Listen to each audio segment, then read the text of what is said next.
So today's, let's make it quite informal, okay? So like a big discussion. I would kindly ask all of the presents to present themselves. So I think we are not 40 or 50, so we can actually deal with this so that the professor can understand who is talking with him right here. And I would like to also thank Dr. João Pato because he helped us, some kind somehow to organize this because this is not really our area to organize this kind of event. So thank you very much. So good morning. Good morning. Good morning. Would like to have a coffee? I can bring a coffee. Oh, it's okay. So good morning. So maybe Professor, if invite you to come here and to start your presentation. So I would ask also Dr. João Pato if you would like to sit here just for a while. Yeah. Could you please just sit here because Dr. João is going to just say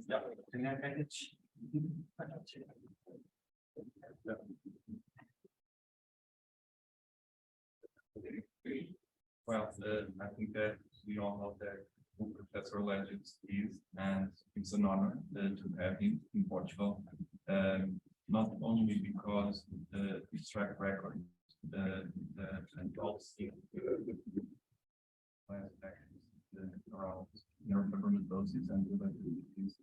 And I want to stress that that type of research has had a profound impact not only in the patients and families, but also in the medical community, because being the mentorship of the next generation of geneticists and the doctors that care for patients with NF, I think that's a good way.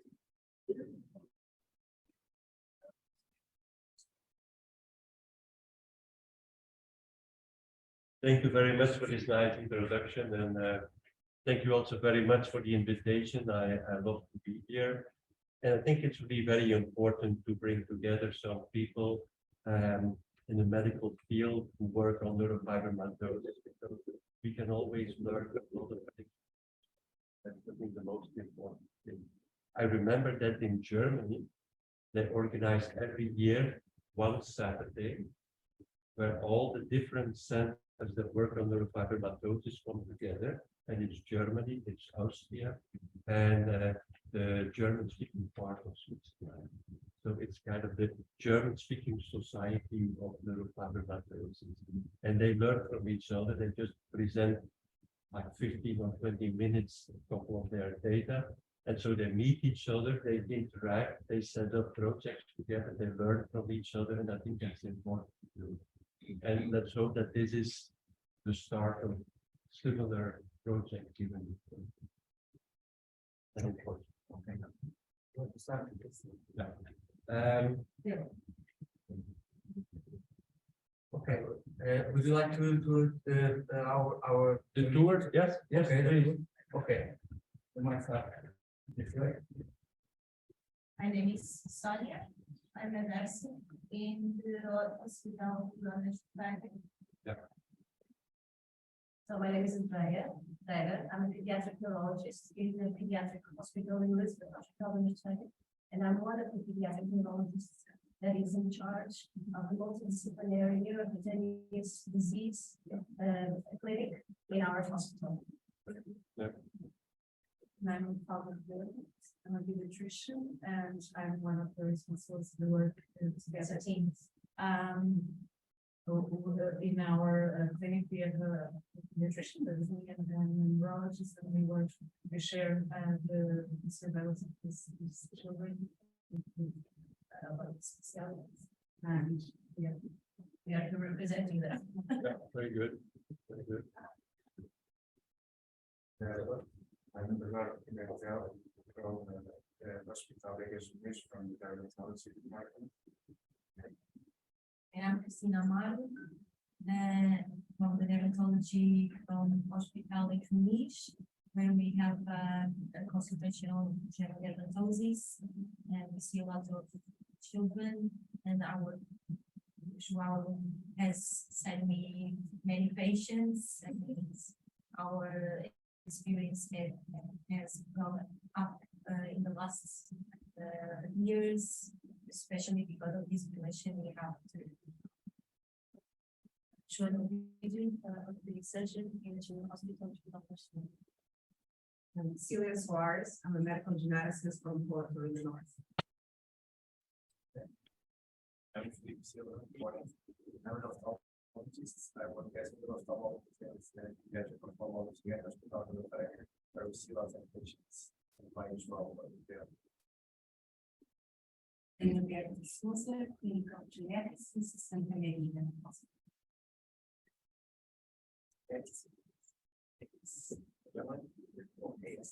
Okay, Professor. Is it okay if I stand? Yes. Get it closer to you. Yes. To make it more informal. Yes. Yes. I also trained as a pediatrician when I started.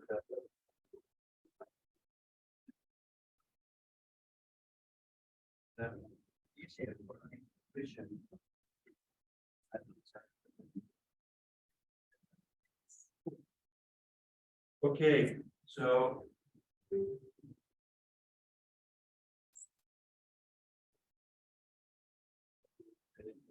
Let's check.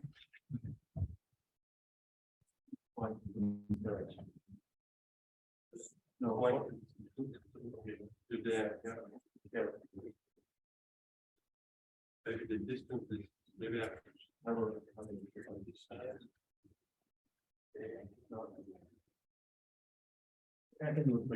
Yeah, okay, I will, yeah, next slide. So,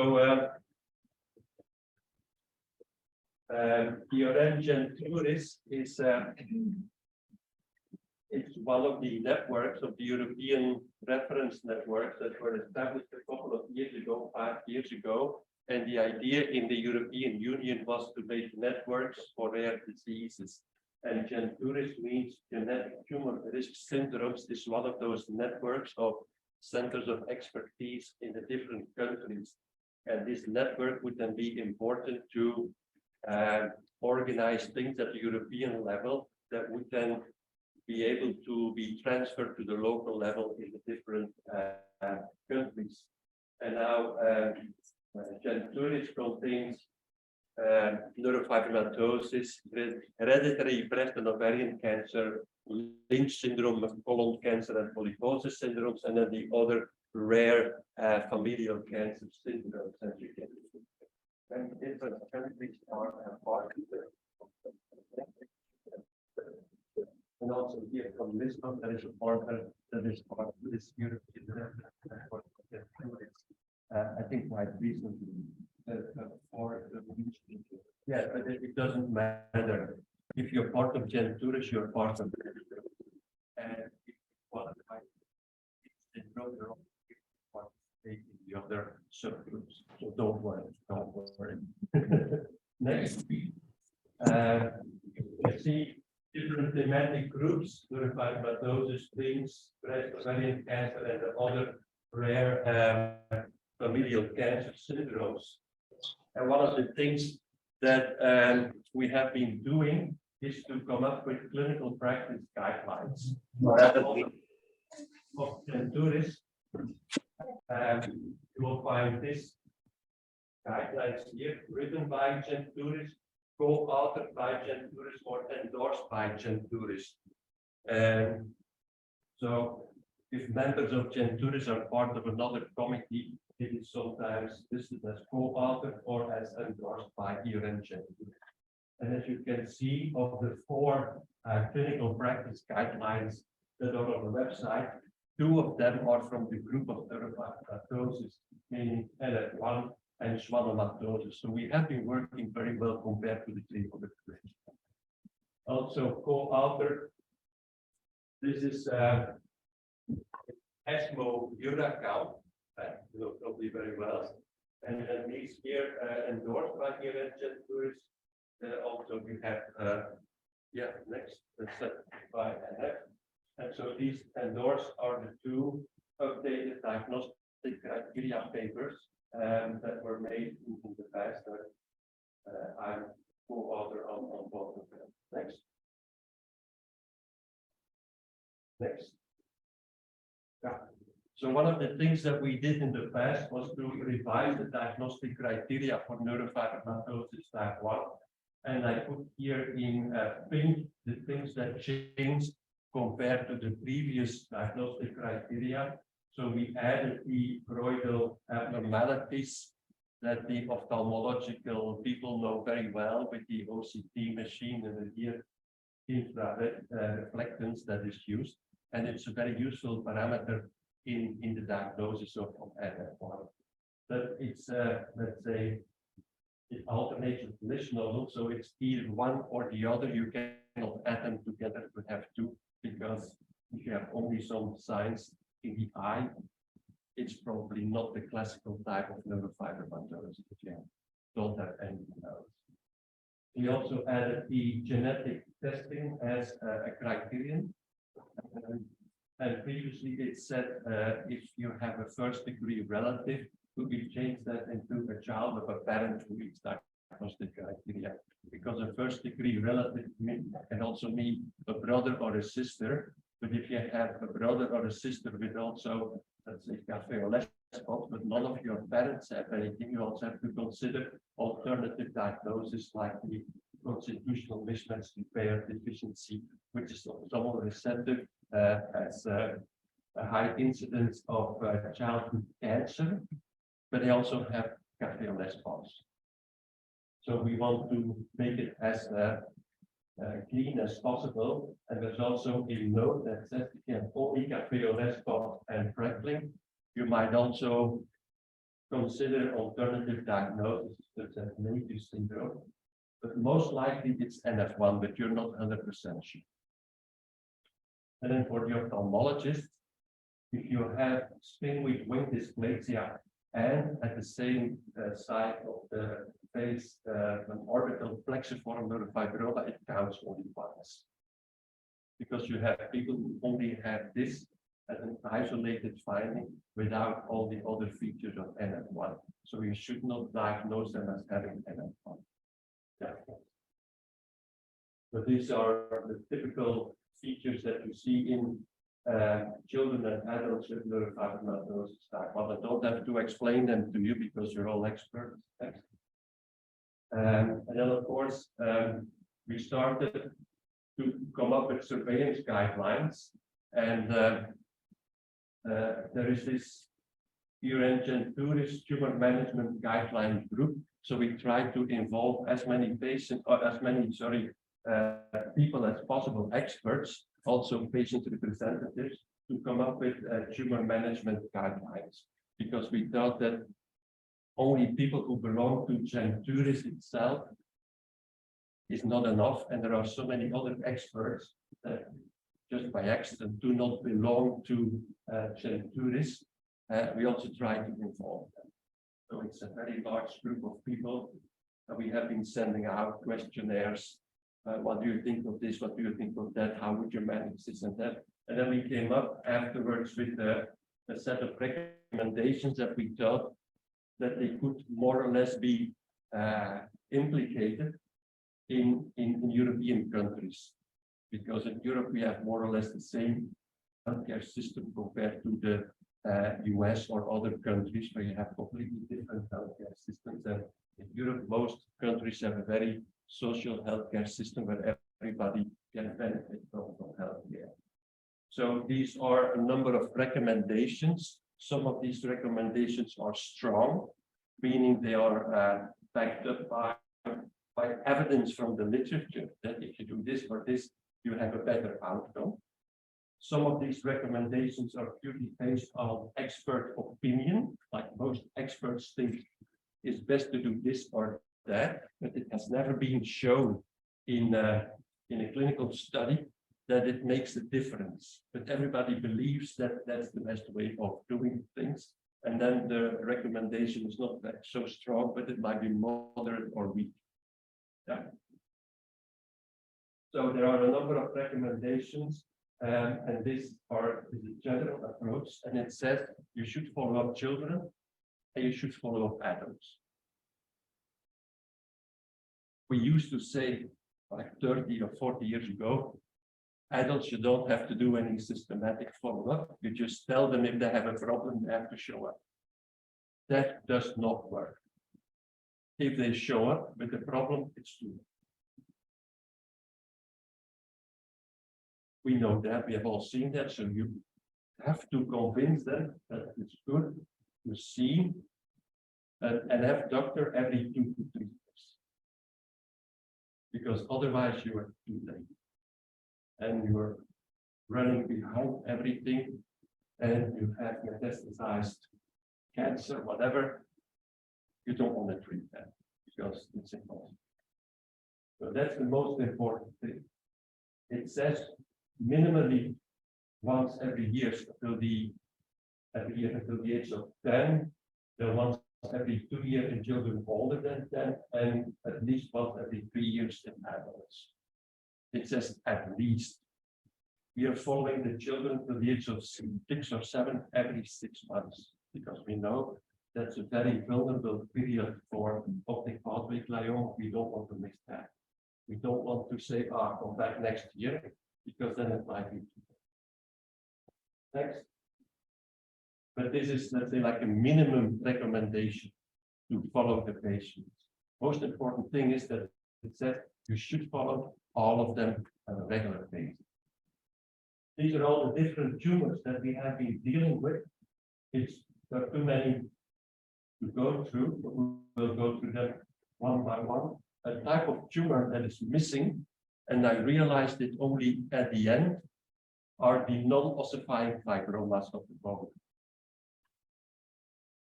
They are not very harmful. You don't have to do anything unless you get a fracture, and then you remove the fibroma, fill it up with bone grafts, and it goes out. But you don't need to do this in a preventive way. And as you know, these non-ossifying fibromas, they tend to heal spontaneously after birth. But this is not on there. In my opinion, it's also tumor. Some of them said, well, no, it's not a tumor. I think it's a tumor. It's not on there. Next. The optic pathway glioma, that's important for the ophthalmologist and for the pediatric age category. Basically, what it says, you should screen all children for optic pathway glioma. What we do in Leuven is we screen them every 6 months, and we screen them by ophthalmological examination.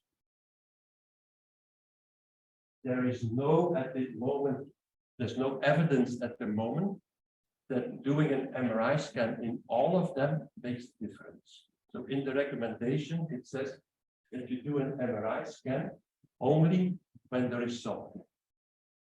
You have a decreased vision, or the optic nerve looks bad, or you have something that visual field, whatever is abnormal, or when you have other reasons to believe that something is going on in the brain. What we quite often see, and I don't think it's in this list here, is when you follow up the children, the growth charts, when they start the development of the pathway glioma, you can see an acceleration of growth in the same period of time. So as soon as we see an acceleration of growth, when they start to cross the lines of the growth curve, we do an MRI scan.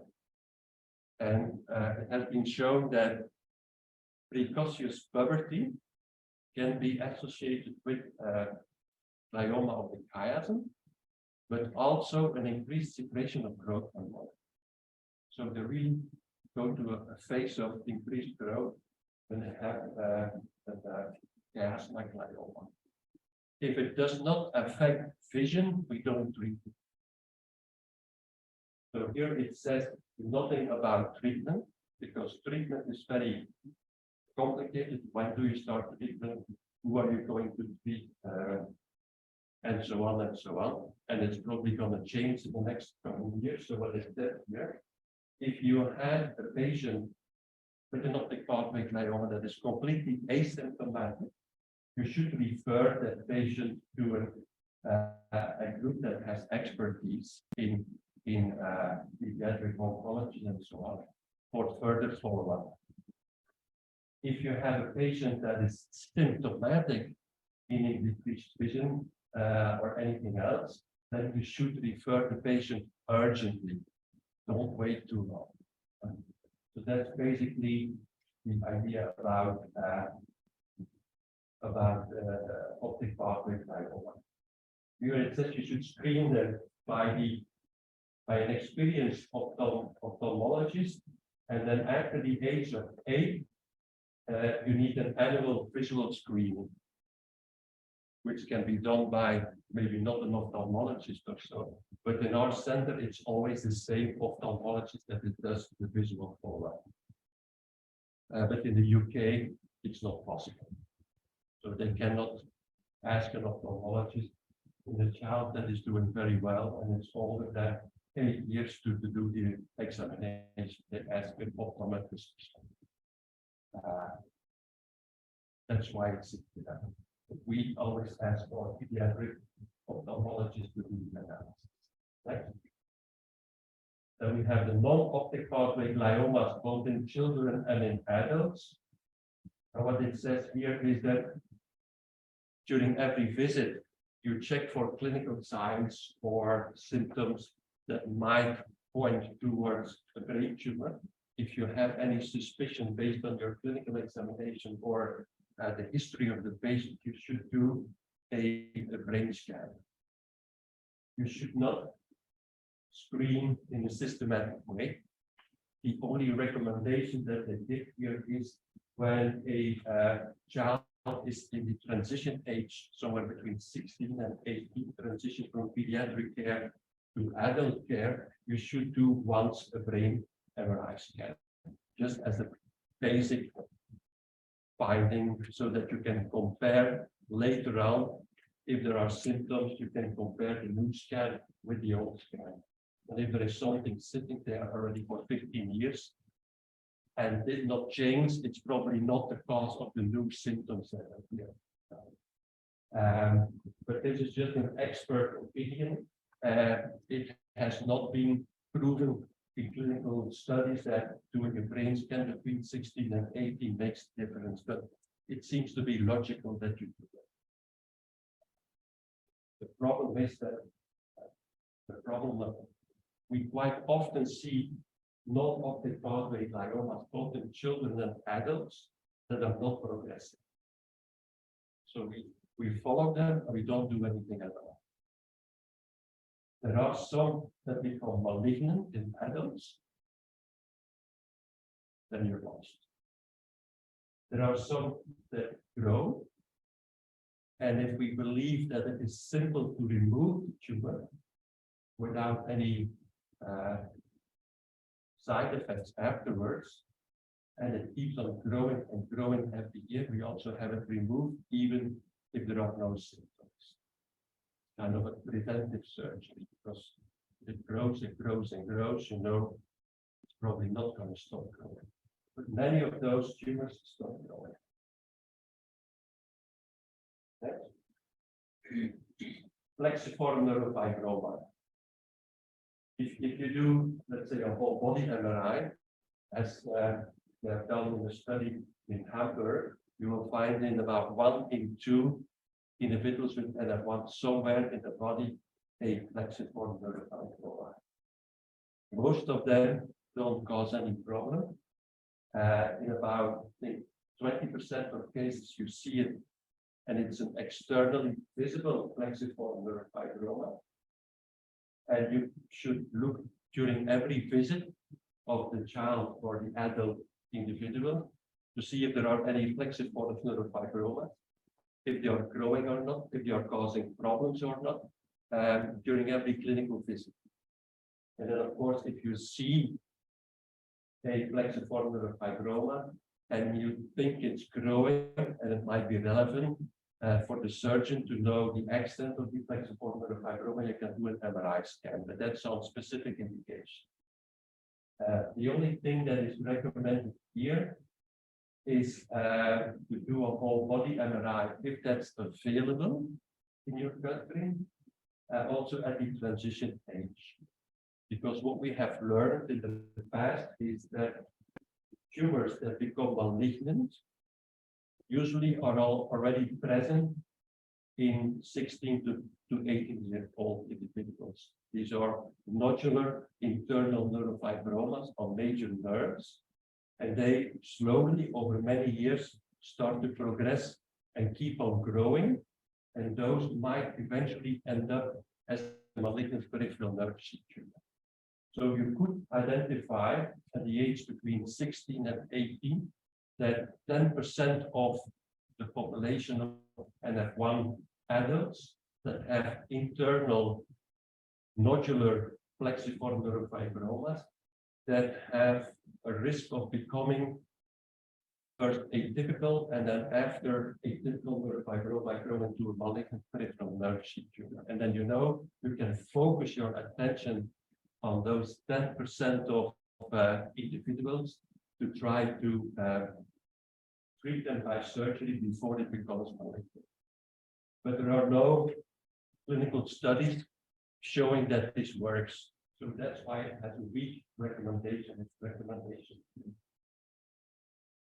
If a internal or externally visible, mostly nodular plexiform neurofibroma keeps on growing, it's recommended to do a PET scan to see if they show an increased glucose uptake.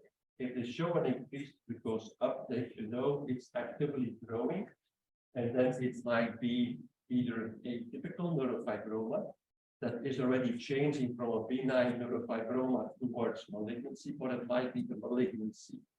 If it's a malignancy, it will have a very high glucose uptake, it will show necrosis, and it has also some specific abnormalities on the MRI scan. But it is very, very difficult just by imaging to tell the difference between an atypical neurofibroma and a malignant tumor. So sometimes you need either to remove it and look at it under the microscope, or to do a biopsy if you cannot remove it to make sure it's not yet fully malignant. But I will come back on this later on. And then secondly, it also says that if in your national healthcare system, you have MEK inhibitors available, you can use a MEK inhibitor to treat plexiform neurofibroma that cannot be resected and that is symptomatic in children.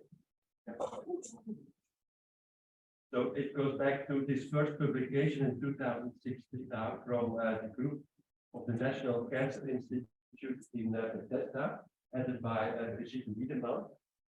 And they did a study in 24 children, and afterwards they have done many more studies showing that a treatment with a MEK inhibitor, and in this case it was studymetinib, and it showed that, next slide, that some of these tumors really stop growing and shrink a little bit.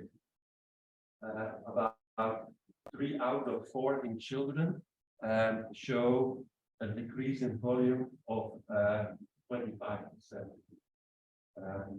So which is the first time that people could show in a clinical trial that treating a growing plexiform neurofibroma with the drug clearly made a difference. If this is the final solution, I don't know. It's not clear which tumors you have to treat, when you have to treat, how long you have to treat. And as you can see here, in this figure here, this plexiform neurofibroma was growing over the years. Then it was treated with the MEK inhibitor, so the volume went down. Due to toxicity, they had to stop treatment. And then you see that it started to grow again. Treating again with the MEK inhibitor had an effect on the tumor. So it really does something, but it is not clear what for me at least, it's not clear what the exact places of the use of a MEK inhibitor in the treatment of a plexiform. We have to find that out. Next. Now, here on this slide, I summarized everything on MRI in children with NF1. So there might be a clinical indication for MRI imaging. If you have an abnormal exam, like the ophthalmologist. Or the ophthalmologist said, you know, I'm not sure, and I have re-examined the child again, and I'm not sure that there is something or nothing is not reliable. If in doubt, of course, you should do an MRI. If everything is perfect, there is at this moment no recommendation of doing an MRI. Is it wrong doing an MRI? We don't. And the chronological abnormalities that point at the hypothalamic hypophyseal axis, as I told you before, an acceleration of growth is one of those things that point me at least to do an MRI scan. Suspicion of a brain tumor somewhere, with increased in the cranial pressure, headaches, vomiting, and so on. If there is a symptomatic plexiform neurofibroma, you want to have a MRI scan of that. Also, the orbital or periorbital plexiform neurofibroma should be imaged because they can grow into the skull. And if there is a suspicion of an atypical neurofibroma or a malignancy, now in children, malignancies are rare. I have the youngest individual I have seen with APNF was 15 years old. If you go to the large series of malignant peripheral nerve sheath tumors in neurofibromatosis type 1, it's very hard to find a case under the age of 10. So I don't think we have to be very suspicious of malignancy under the age of 10. But from the age of 10, 15 on, we have to realize that it is a possibility. And then a transition from adolescence to adulthood, it's recommended to do a brain MRI and, if possible, a whole body MRI. If this is available in your country and it's reimbursed by the healthcare system. Yeah. Next slide. So a couple of words on atypical neurofibroma. So we have been looking at them a long time ago, because in the beginning I was surprised. You had a painful neurofibroma that was growing with a positive PET scan. I thought, no, this is a malignancy. Right? So they take the tumor out and it turns out to be benign. So I thought, I'm doing something wrong. What am I doing wrong? And then we started to look at these tumors, and then they were not completely normal. As you can see, A is a normal plexiform neurofibroma, B is an atypical neurofibroma, and C is a malignant tumor. And so they were of the type B, with regions of hypercellularity and also regions where the nuclei looked a little bit abnormal. And we started to look at these tumors with genetic techniques. Next slide. And we could show that they were pre-malignant tumors. But this is a whole body MRI of an individual. And you see 3 different neurofibromas, nodular neurofibromas. On the PET scan, you see that this one here is taking up FDG. And you can see here also that it is positive. This was removed and turned out to be an atypical neurofibroma. Next. We did a study together with Prof in London and Lisbon in the United States from Bethesda, and we pooled more than 70 individuals who had atypical neurofibromas. And what we saw was that they usually have more than one. So we have this group of 10% of adults with NF1 that have this type of neurofibroma, and they usually have more of them. So it's not clear to me what predisposes some individuals to have more than one atypical, while 90% of the population of NF1 patients will never develop an atypical neurofibroma. But what was clear, if we would follow these individuals at the age of 50, half of them would have already developed a malignant tumor in one of those atypical neurofibroma. So they really constitute a a high-risk population. And you can identify the high-risk population if you do a systematic whole-body MRI at the age of 16 to 18, because most of them will not have developed a malignancy that you can catch them in another phase. And as you can see, it takes many, many years for these malignant tumors to develop.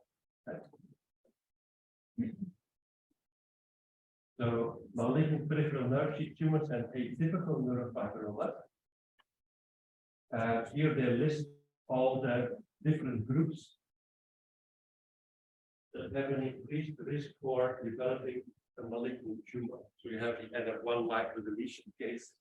You have the rare cases with a missense variant affecting code 844, 848, and so on. Atypical neurofibromas is listed here as a risk factor for NPNST. If you have many internal tumors, neurofibromas, you have a high risk that at least one of those will turn into atypical and an NPNST. And so previous radiotherapy is also a factor that predisposes to malignancy and a familial history of a malignancy. And of course, during every clinical visit, you should assess for the presence of hopefully atypical neurofibromas. You don't want to diagnose a malignant tumor. You want to find them before they become malignant, so you can. And it is our experience in our center where we have removed, I think, between 40 and 50 of these atypical neurofibromas in many patients, that if you remove them, even if you have a subtotal resection, they don't recur. These people are cured from that particular neurofibroma, and you prevent it from becoming malignant. Right. So what is our experience? Because we knew that these atypical neurofibromas are pre-malignant, we started more than 10 years ago to do whole body MRIs in adults. So we had data from 276 adults and adolescents with NF1 that were followed. They had at least one whole body MRI, and they were followed in our clinic every 2 to 3 years.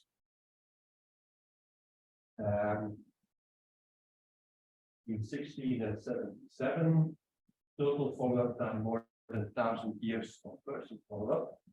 If an atypical neurofibroma was suspected, we did a PET scan. If the PET scan was positive, we tried to do a resection if it was safely possible. We identified 18 atypical neurofibromas that were resected in 16 patients with an average age of 30 years.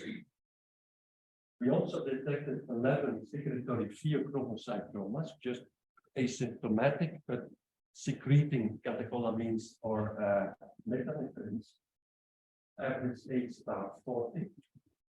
And then we also identified 4 gastrointestinal stromal tumors that were asymptomatic, that were larger than 2 centimeters and were the same.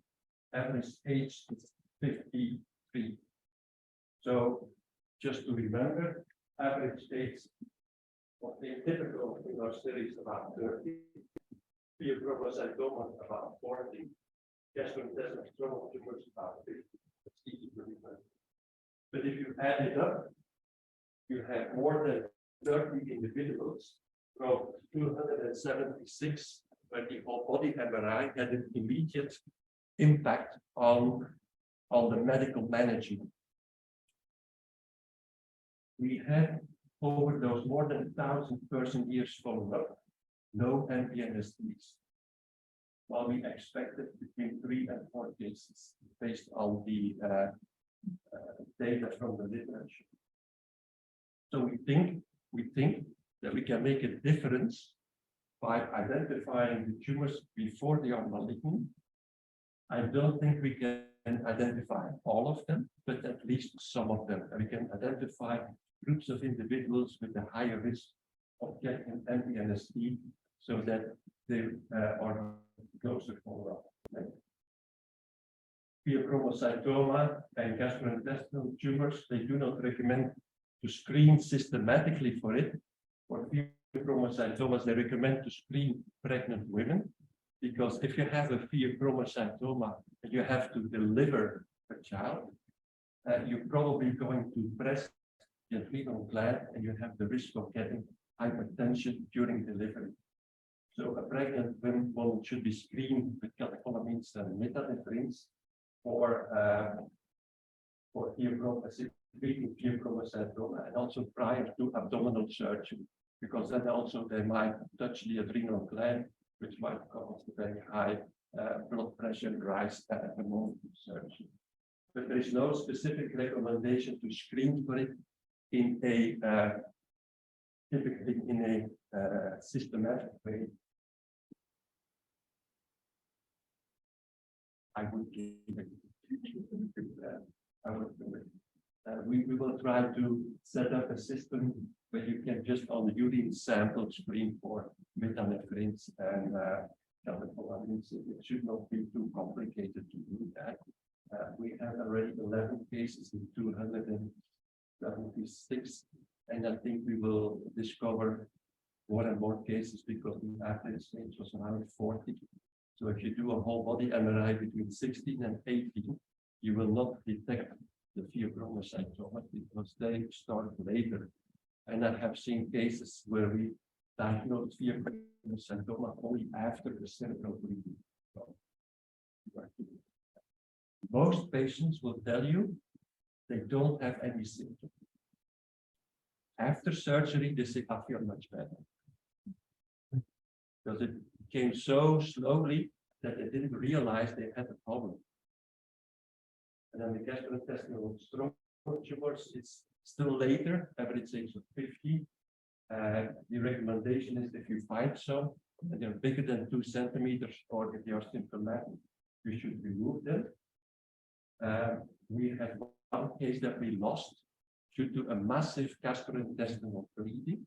That is one of the complications. The one patient was in the hospital, and over the weekend started a massive gastrointestinal bleeding. So surgery was planned after the weekend, but he didn't make it after the weekend.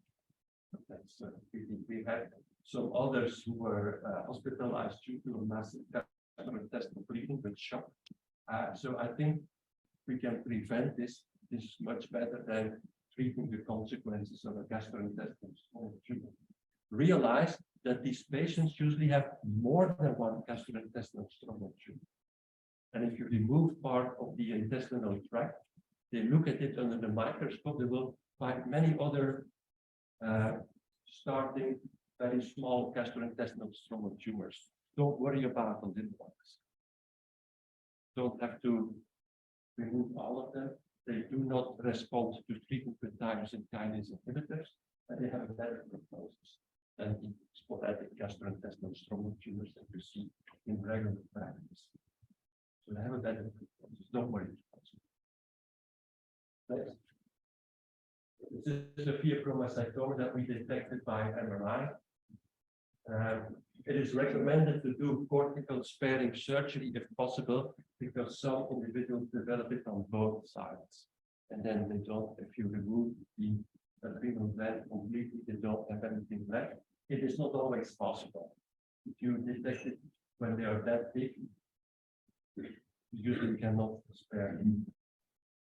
And it can be removed during the laparoscopy, which is very good for the patient. Right?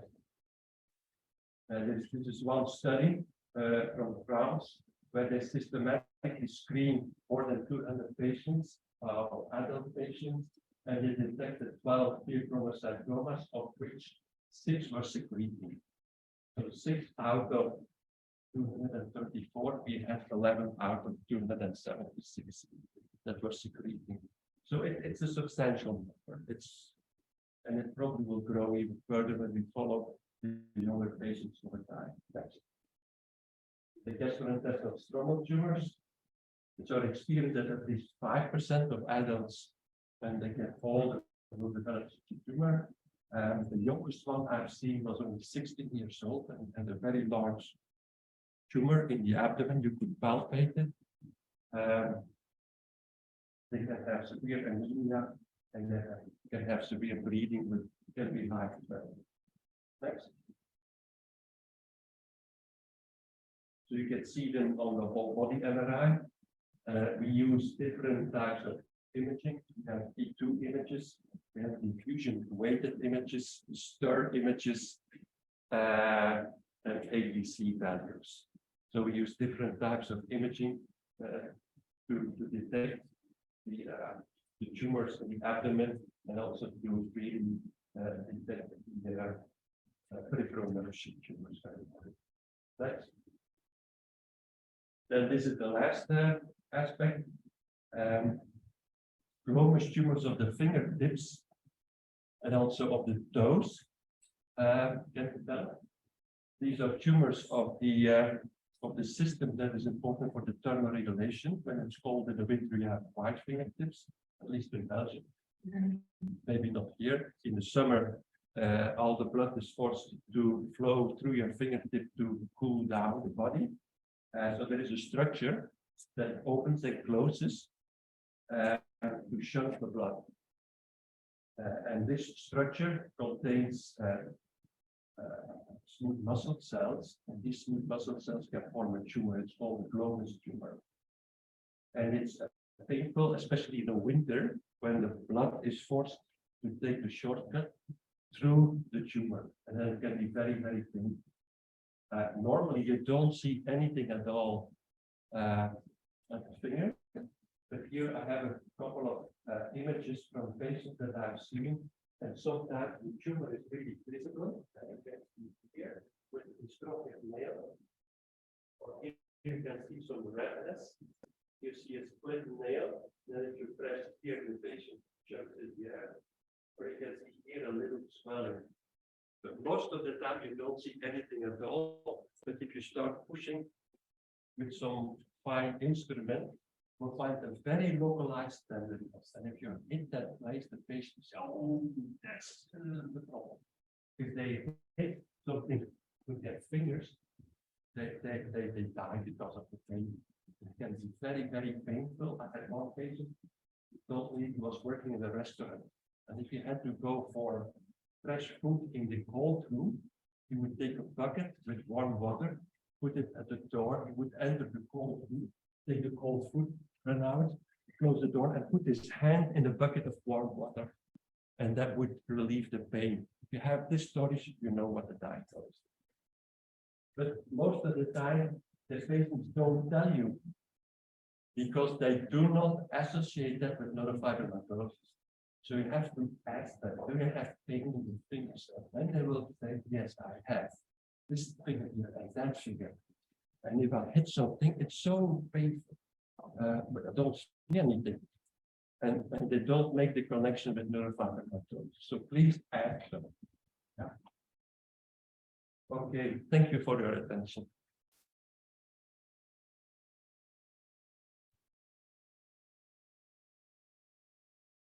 Questions, remarks, experiences?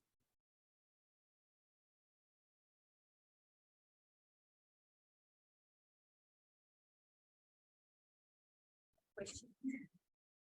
I have two questions. When I see, for example, a child with a suspicion of plexiform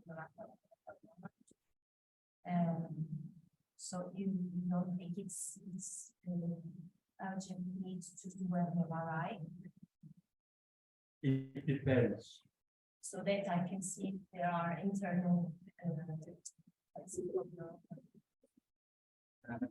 Depends on the age of the child. If you see it in a 3-year-old, you don't have to worry too much. If it's completely basic, if they have internal neurofibroma, they usually don't cause any harm. But you have these exceptions where you have already at birth a substantial amount of plexiform neurofibroma that is present along the spinal column. It invades the thorax, it invades the abdomen, the neck, so it can cause sometimes respiratory problems. In those cases, of course, you need to do MRI.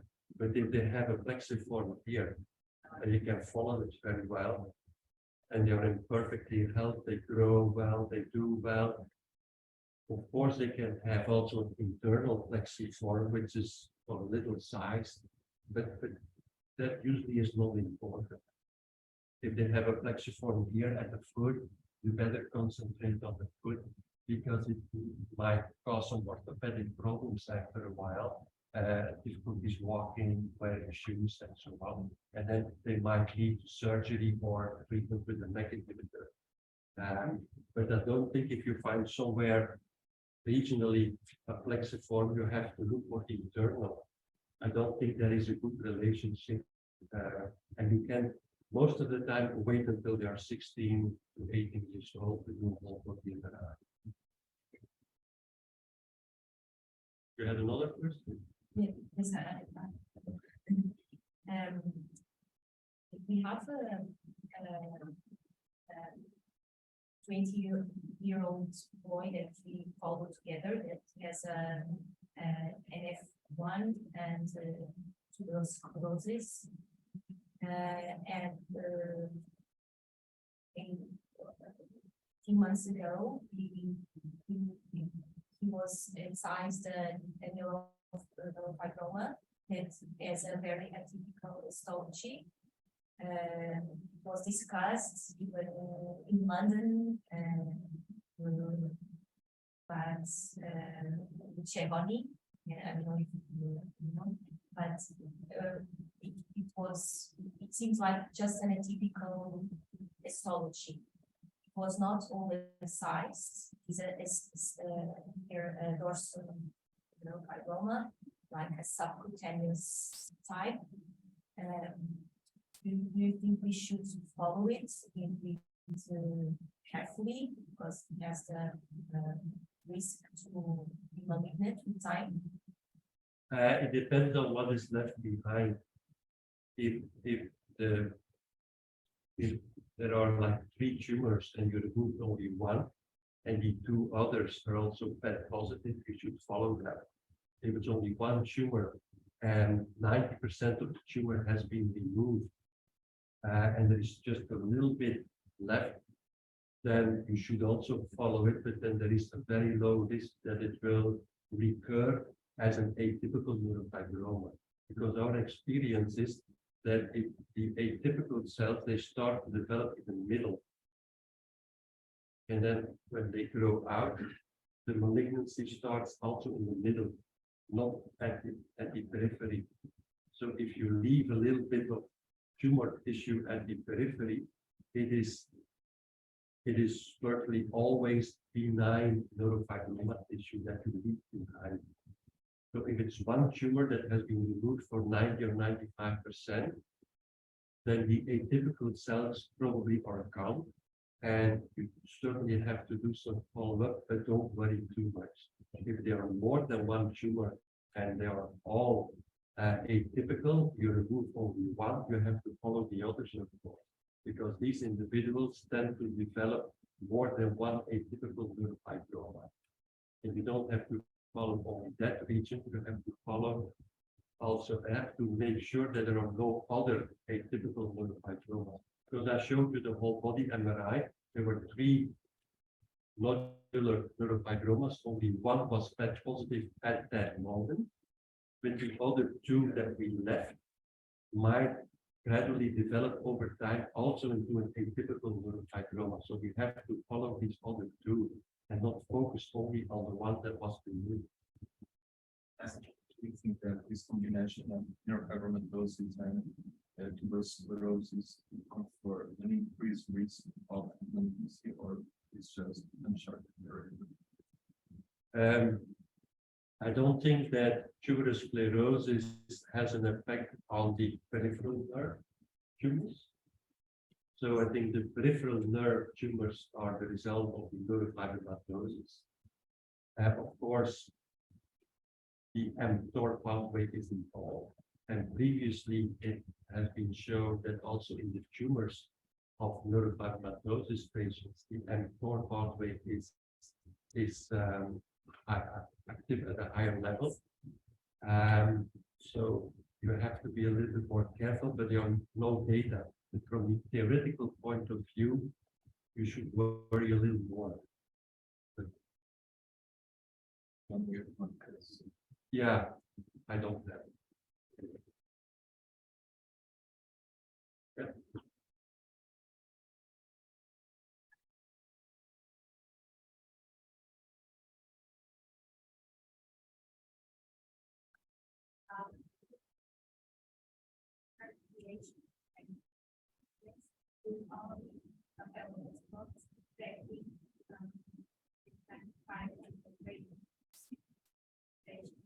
Regarding the possible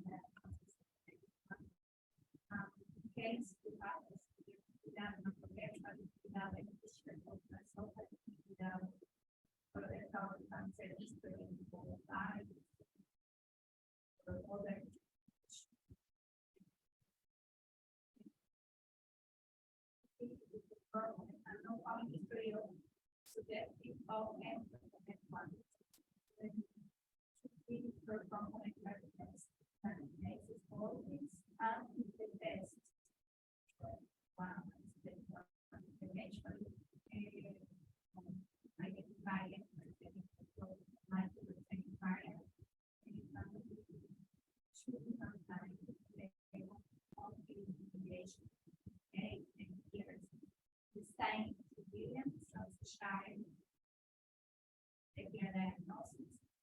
after that,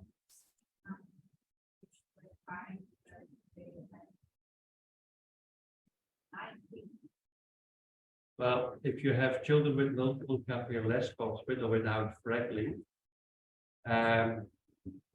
90 to 95% of that group will have neurofibromatosis type 1 if you follow them longer.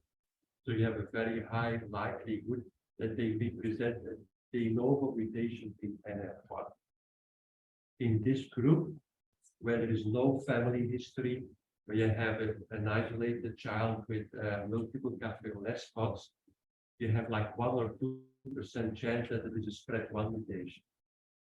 But most often it is NF1. So do you need to do molecular testing? It depends. If it's readily available, it's reimbursed by the health insurance system, it's easy to do, then you can do this and solve the problem when they're 2 or 3 years old and you see them for the first time. Yeah. And you say, okay, it's this or that, I have to do this or that. Follow up. We make these diagnostic criteria, especially also for places where you do not have easy access to molecular testing. Because then you have the clinical criteria that you can follow over time. So if you have this group of children and you follow them over time as if they had neurofibromatosis type 1, you're doing fine. And maybe at the end, you will find out that in this group of 100 individuals, there might be 1 or 2 with another diagnosis. It doesn't hurt to follow them as if they would have NF1. But if you have easy access to genetic testing in our center where I follow the children, we just take a buccal swab. When we see that for the first time, we do NF1 and spread mutation analysis, and we know immediately the situation. But that's when you have easy access to genetic testing and it's reimbursed as well, then you can do this. But it depends on your healthcare system. if the test is negative, If the test is negative, then we also follow them because most of them will have NF1. And depending on the type of test, you will miss a couple of mutations. And you will also have in some individuals mosaicism, where you have capillary Lesbos that might not be evenly distributed between left and right or the upper part or the lower part. But sometimes you have a mild generalized form of neurofibromatosis, where the responsible mutation, the NF1 gene, is present only in a very low percentage of your peripheral blood cells, and you cannot pick it up in the blood. And then you have a group, of course, that have a different diagnosis. thank you. I have another question. It is about the criteria, really high risk criteria for patients. And I would like you to comment on the relation on neuropathy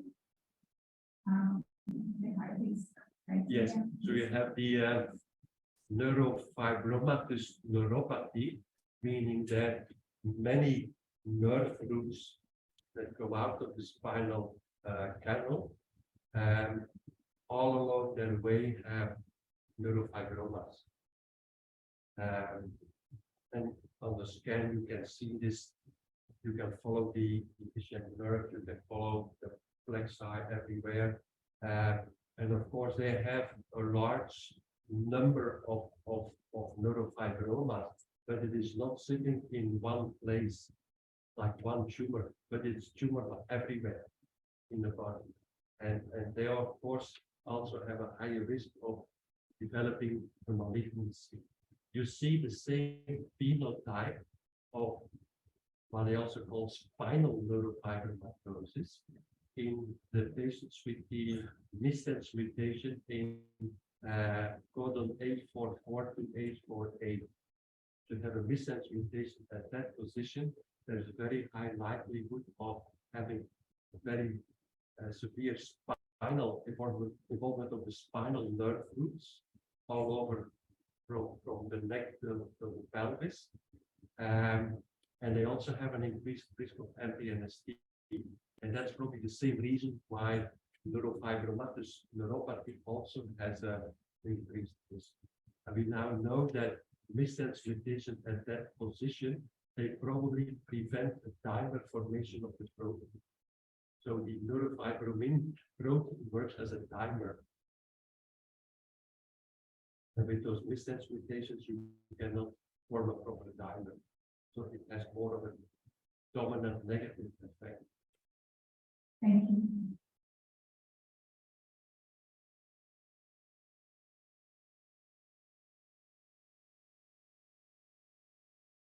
Thank you for your presentation. It's an honor to be here. And in terms of molecular testing, I would like to know, now because we follow a lot of children since birth that are referred to us because of melanomas.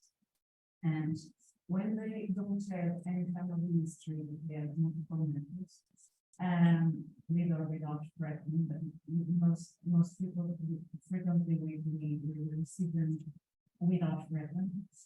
Would you do right away the genetic testing for spread 1 and NF1, or firstly NF1 and then if negative spread 1? You do it right away for both? Yes, it's in the same panel. Okay, So we don't have the test separately. Okay. So it's next generation sequencing, they belong to the same panel, so it's all in one.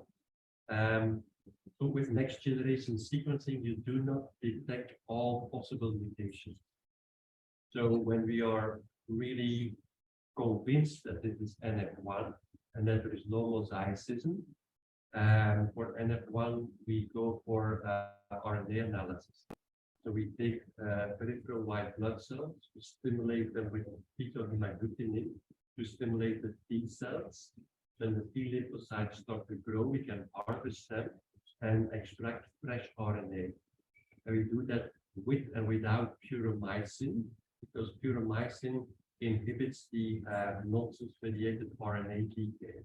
If you don't do that, you might lose the mutant RNA. And you insist on testing to even if the child only has mutable microorganisms. So you pass the next level of genetic testing. If we are in high need of a proper diagnosis, yeah, but you can postpone that. I mean, we definitely want to know the NF1 mutation before they are adults. Yes. So to be able to offer pre-implantation genetic testing and so on. So you can do that during the surveillance, because normally we maintain surveillance of the children. When we have the diagnosis of NF1, normally we follow them every 6 months until the age of 10, and then normally annually or more frequently if needed. So we can wait to see if any more signs appear before progressing to the other. There is no urgency In from the the- medical point of view. The only urgency might be the psychology of the parents. Okay. And when they fulfill the diagnostic criteria, the clinical criteria, do you think it's important to have the genetic confirmation, or we can only diagnose because of the genetic criteria when they need to fail? For diagnostic purposes, you do not need to confirm with a molecular test. But we know that in about 10%, your molecular diagnosis will make a difference. There are a couple of mutations that are not associated with neurofibromatosis, the NF1 gene. You have the mutations in the spread1 gene that are not associated with neurofibromatosis. You have the mutations in 844, 848 that constitute a high risk. And then you have the NF1 microdeletions that are also associated with the more severe phenotype and with the increased risk of malignancy. So in about 10% of the cases, it will change the way you do the follow-up. And in all of them, it might be relevant to have the mutation before they start thinking about having children, so that you can offer them some. In our experience, prenatal testing is very, very rare. There is virtually no demand, no questions to do with testing during pregnancy. Some of them want to have the test in pregnancy because they said, if we have a child that is affected, we won't stop the pregnancy. But many of them change their idea as soon as they're pregnant and they get a bad result and all of that. So this is something that doesn't make a big difference. But we have many individuals now who want to do the pre-implantation testing. May I ask something? In cases of segmental mosaicism, or when we think maybe a mosaicism, a segmental neurofibromatosis, normally we also maintain clinical follow-up, but it's normally harder for us to have genetic testing of a mosaicism. Do you think it's important to pursue that procedure to have mosaicism genetic diagnosis, or we can just do the clinical follow-up as we normally do? Yeah, I don't think it's necessary to do the follow-up. So for the medical management, you can do just the work without any specific diagnosis based on melanocytes or whatever. But if these individuals request a prenatal testing or pre-implantation genetic diagnosis whatsoever, then of course you need to have the mutation. And then the only way of finding the mutation is going for affected tissues where you know that you will find the mutation. But in CAFE spots, it's very hard, because if you do a skin biopsy, melanocytes will constitute only like 1% of the total amount of cells, and you might easily miss the mutation, especially because in segmental neurofibromatosis, you very often see large deletions, and they are very hard to pick up by next generation sequencing. So what we do at the moment, we have a center in Ghent, in Belgium, and they do the melanocyte culture starting from a skin biopsy. So they do the melanocyte culture, so they isolate the melanocytes from the fibroblasts, and then do the NF1 analysis on the DNA from the melanocyte. That's the only way at the moment to get to a diagnosis. But this is not available in many countries, because it's a painstaking job to grow melanocytes from a If skin you biopsy. maintain annual or biannual, like every 2 years, follow-up of those patients, it's fine. Yeah, I'm sorry. But we follow a lot of children, and we normally monitor every visit the growth and also the blood pressure. And we normally do an MRI around brain MRI around 2-3 years of age. And when we find a glioma, that is not causing any symptoms. We have normally ophthalmologic surveillance also, and they are asymptomatic. How regularly should we insist to have a brain MRI?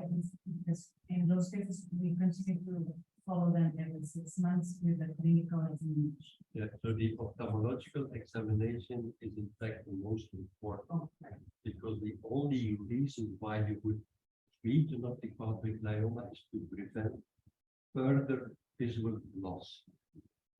So if it grows on the MRI, who cares?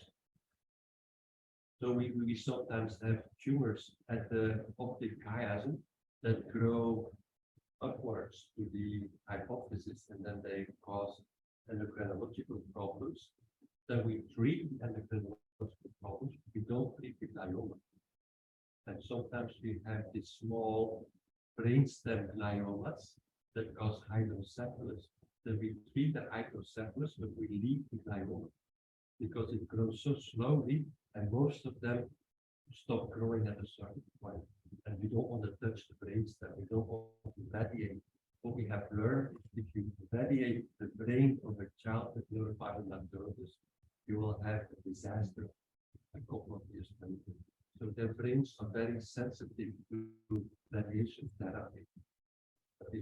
We have, like 30 years ago, we had a child with a brainstem tumor that was, in my opinion, relatively asymptomatic. So I would not have done anything. To the pediatric neurologist, by examining the child, find some minor neuromotor, and they said, okay, we cannot do surgery, so let's radiate. The child died during radiation because there is not much room if you cause edema. Yeah. So they had to stop radiation therapy, and then the child died.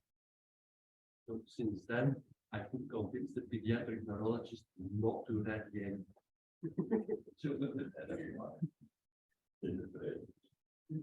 That is really reassuring that we also advise everything on the clinical symptoms and disciplines. Because even optic pathway gliomas, 95% of them will stop growing at a certain point. But you don't want to wait until the child is blind. But it's a very difficult decision, because if you read the literature, you have people who will systematically screen, and then as soon as there is somewhere a symptom, start treating. Yeah, and then you have people who just wait until you have visual symptoms that are progressive and then start treating. So the ones that wait long have in their group the worst prognosis. The ones that start early have the best prognosis. But they are, of course, treating children that don't need treatment. So some of them will stop growing and will never come to the point where those that do late treatment will give any therapy. So you're comparing two different groups. So the first group consists of many children that in fact would not need treatment. But at that moment, you don't know.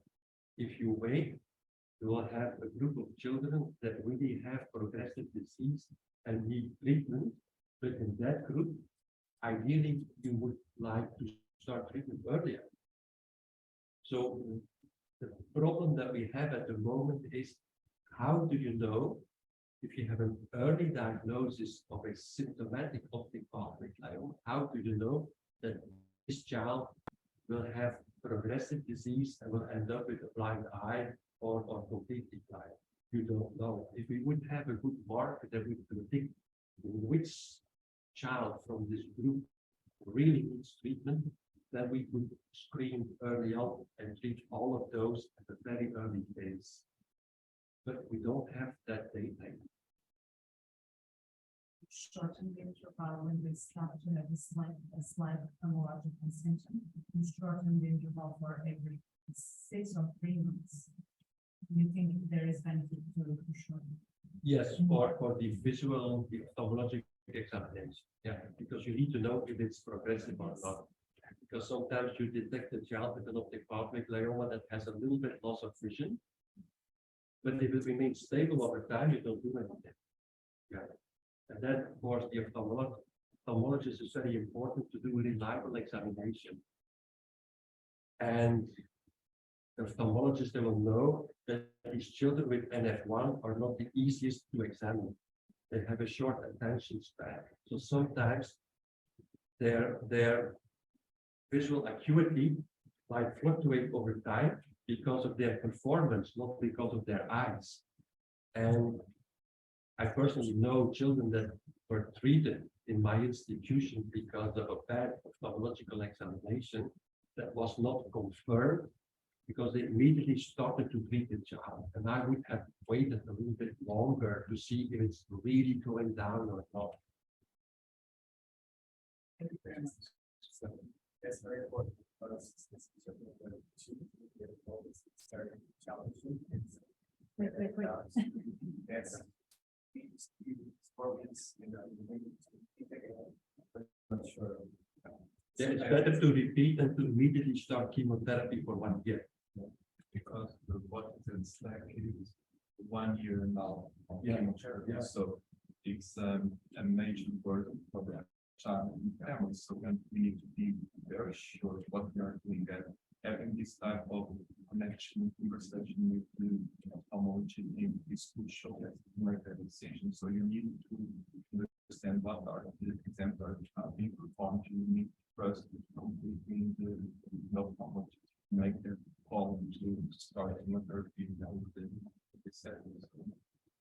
Unfortunately, we have those.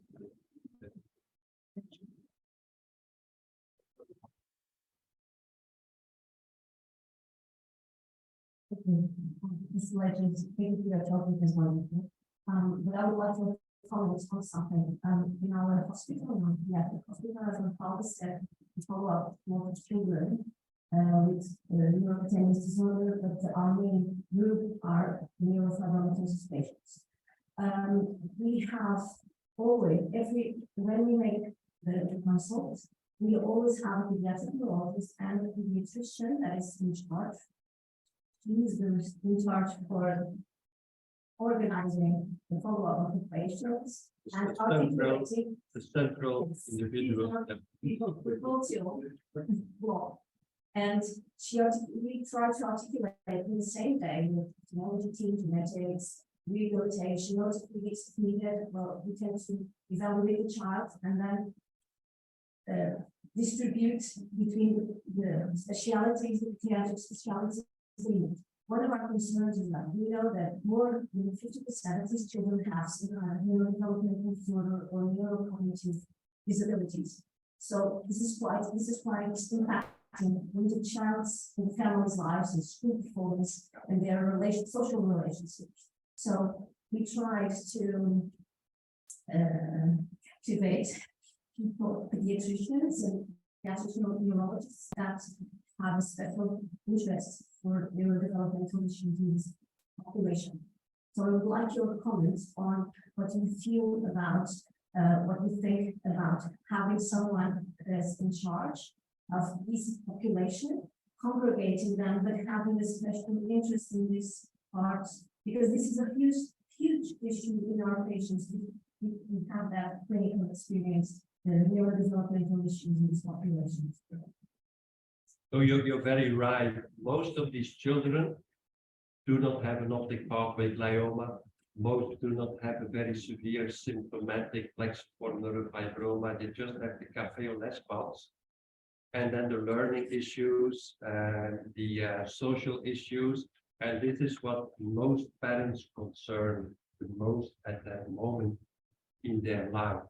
So what we did is we have an educational psychologist who is part of the team, and on every outpatient clinic, the educational psychologist is there.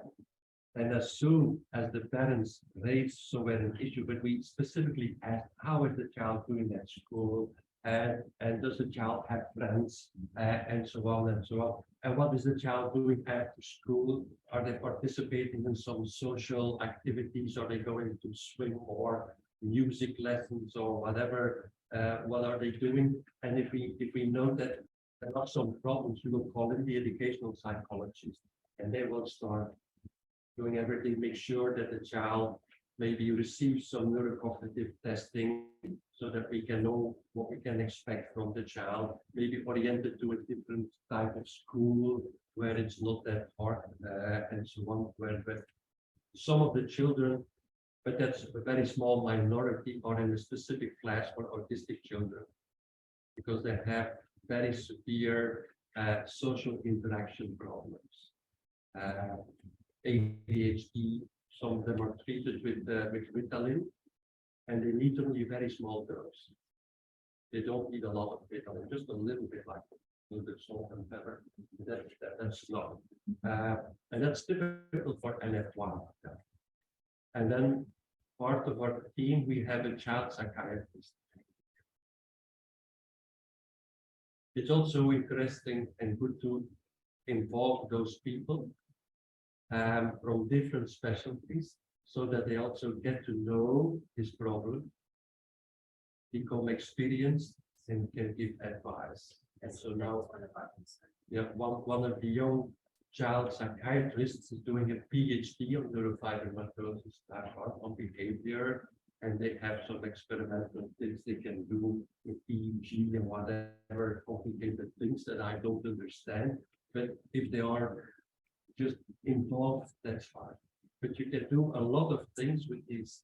We were, let's say, because we have been doing this for 30 years, we were one of the first to realize that a number of cases really would qualify for the diagnosis of autism spectrum disorder. So we have done some publications on this. It also gives you the ability to do research. So I hired a psychologist just for PhD on neurofibromatosis. So she did work on autism spectrum disorder in NF1, but she also worked with the mice in the lab, doing behavioral tests and so on. So you can do a lot. You do not always need a large equipment of next generation sequencing machines and whatever, but you can do a lot with very simple. Hi. So clinical geneticists, maybe I'll go back a little bit to talk about genetic testing. Maybe I can share my center experience because for a while we were not performing genetic tests very often. We were based diagnosed on the clinical pictures, and we would perform the NGS or NF1 on selected patients. And we were not very happy with the results because a lot of patients were negative. I don't know, maybe 1/3 or more of our patients test for gene negative. So then we switched to doing the RNA first. And since we switched, I only have one patient who is negative. So successful rate is very, very good. And the cost of test is like €995. So at the end, it's cheaper than just performing the other one, the NGS test, or not having the diagnosis and have all this discussion. And the only negative patient that I have, she's like 14-year-old and she only has the spot. So I will continue testing, but I see the NF1 for certain. We have a lot of patients who have the splicing variation, the splice variants. We have a lot of patients, a few patients with the transplant insertions, the allo insertions. So the RNA test has been very transformative. And we can get a result sometimes in only 15 days, so it's really fast too. And it all started with one patient that it was obviously an NF1 case. His mother also has NF1, but he had this neurofibroma growing and on his face near his ear, so he kept growing and get that. So he was a candidate for neck inhibitors. And so we were questioning if he could perform the neck inhibitor without having the pathogenic therapy impact. So I want to have your opinion on that. If you can perform the treatment in patients who don't have identified genetic therapy, because that's kind of the discussion with significantly important. We've asked you to prove the patient has an NF1 what it does. Pure theoretically, if a patient fulfills the diagnostic criteria, you can make a diagnosis. And we made the diagnostic criteria in such a way that molecular confirmation is not necessary to make the diagnosis. So if EMA says that they accept the fact that MEK inhibitors, and especially selumetinib, has enough data that warrants treatment in children with symptomatic flexiform neurofibroma that cannot be treated by surgery, then it means with a diagnosis of NF1, it doesn't mean you have to confirm it molecularly. So keep on saying that, it is wrong. Yeah, because it doesn't make a difference. If there is doubt, of course, and the criteria are not fulfilled, or if there is any doubt, then I think you should go for a molecular confirmation. But if you have cafe-au-lait spots, if you have neurofibromas, there is only one possible diagnosis. I want to say, because one thing we verify quite often in our country, that these patients are also very dysmorphic. I mean, most of them, they have a very rhizopathic face. We can identify them on the hallway, come to the point just because of their face. So that's, but also a clinical feature that is not a diagnostic criteria. No, because it's too complicated. Yeah, and not everybody has the training to identify rhizopathic face, but it's also an important key. Sometimes only looking at their face and other features, you can suspect diagnosis, and that can be a screening to advance to further testing. I would just add that we are treating the patients without the information, so that is not a concern to start with the patient fulfill criteria and as a symptomatic neurofibromatosis treat him right away. So we have at least 3 patients that don't have that pretty much in spite of the With this specific patient, I have an issue.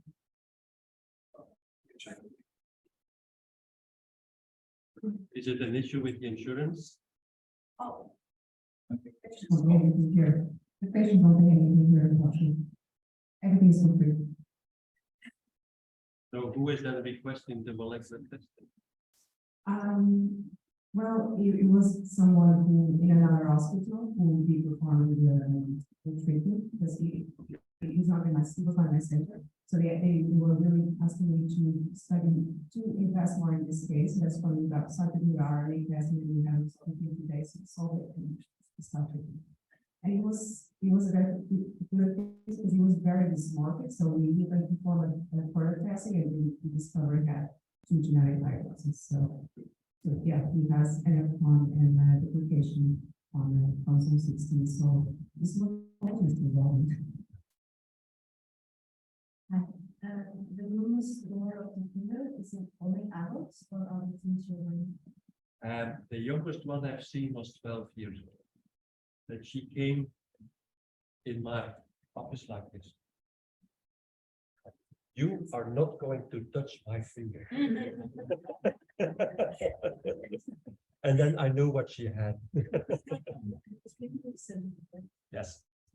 For the local anesthesia in adults, but they can have more than 1 tumors in the same fingertip or in different fingers. You see it more often in females than in males, and these 2 fingers are the most frequently affected fingers. But you can also see it in the toe. So, yeah, but that's rare.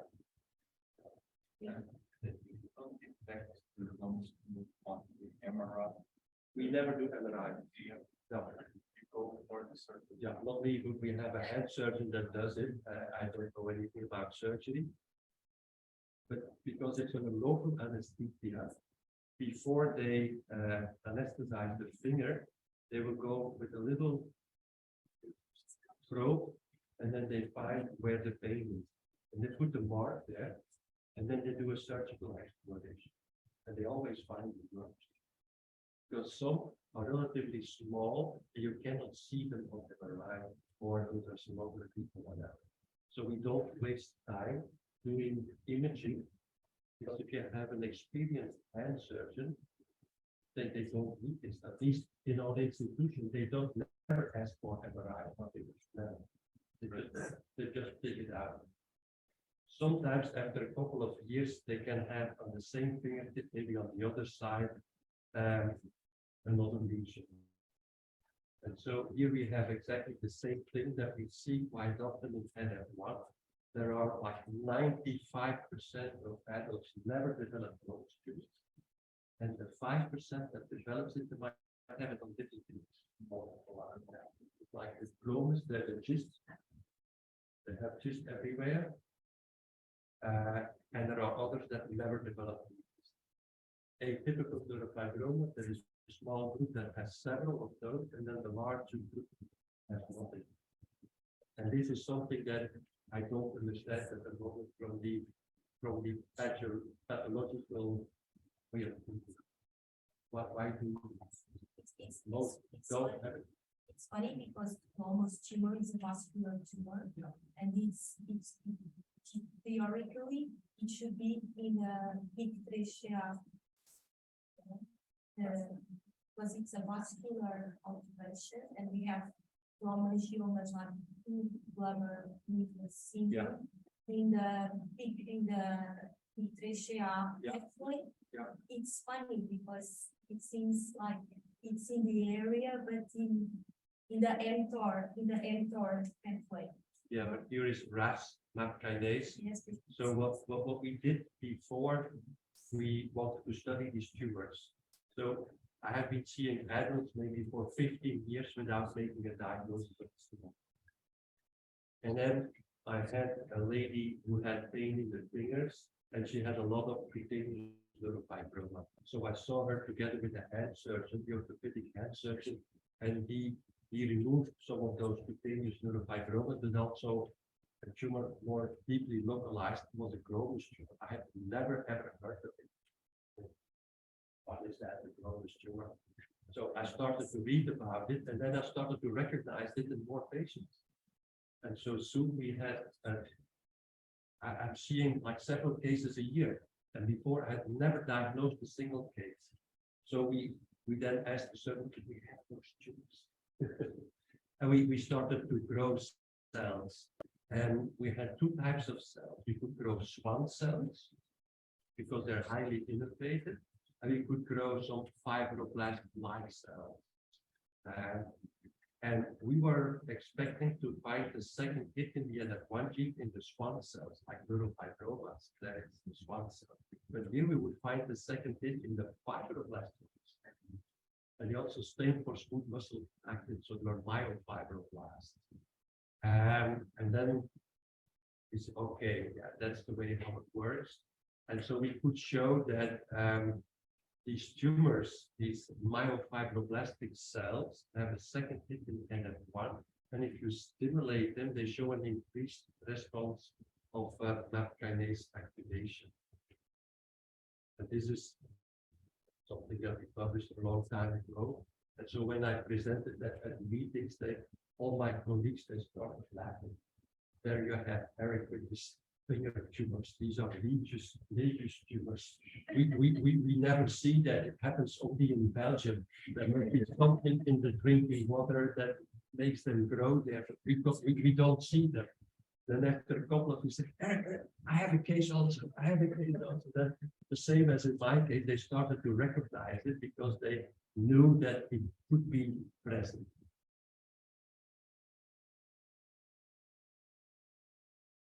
You mentioned before that kind of patients, adult patients, every 2 or 3 years. Is that true for ophthalmology as well? Because I used to do that. But over the last 3 years, I stopped doing it. So the recommendation to screen for OPG is to screen by an ophthalmologist to the age of 10. Then you screen vision. Doesn't need to be a specialized ophthalmologist till the age of 18, and then you stop.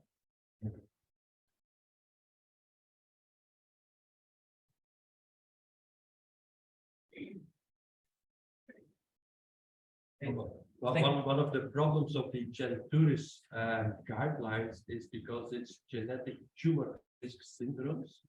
It's all oriented towards tumors.